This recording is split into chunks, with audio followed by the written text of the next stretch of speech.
Hitesh from Smarter Side. இன்னைக்கு நம்ம பார்க்க போகிற வீடியோ வந்து அன்பாக்சிங். அந்த அன்பாக்சிங்கில் நம்ம என்ன பார்க்க போகிறோம்னா ட்ரைபேட். இந்த ட்ரைபேட் வந்து நான் அமேசானில் தான் வாங்கினேன். ரொம்ப சீப்பஸ்ட் காஸ்ட்டில் தான் வாங்கியிருக்கேன். இந்த ட்ரைபேடோடைய காஸ்ட் வந்து ஒன்லி 400. ஃப்ரெண்ட்ஸ், இதோ நீங்கள் பார்த்துட்டு இருக்கிறது தான் ட்ரைபேடோடைய பேக். இந்த இதை பிரிக்க போகிறேன். இதாக பிரிச்சுட்டேன் நான். இதில் கொடுத்துருக்காது, பார்ப்போம்.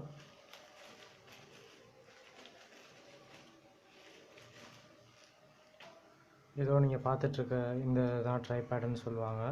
இந்த ட்ரைபேடை எப்படி யூஸ் பண்ணுறதுன்னு நான் சொல்லித்தரேன். ஃபஸ்ட்டு இது வந்து இந்த நட்டை வந்து இதில் வந்து இந்த ஸ்க்ரூ வந்து சுற்றி ரெடியாக வச்சுக்கோங்க. இப்படி சுற்றினதுக்கப்புறம் இது ஃபுல்லாக கம்ப்ளீட் ஆகிடுச்சு. இப்போ வந்து எப்படி யூஸ் பண்ணுறதுன்னு நான் சொல்லித்தரேன். ஃப்ரெண்ட்ஸ், இதை இப்படி தான் யூஸ் பண்ணணும். நீங்கள் வந்து ஓவர் வெயிட் உள்ள செல்லை வச்சிங்கன்னா அது வந்து கரெக்டாக நிற்காது, கீழே விழுந்துடும். கொஞ்சம் வெயிட் லெஸ்ஸான செல்லையை வச்சு யூஸ் பண்ணுங்கள். உங்களுக்கு இந்த வீடியோ பிடிச்சிருந்தா லைக் பண்ணுங்கள், ஷேர் பண்ணுங்கள், சப்ஸ்கிரைப் பண்ணுங்கள்.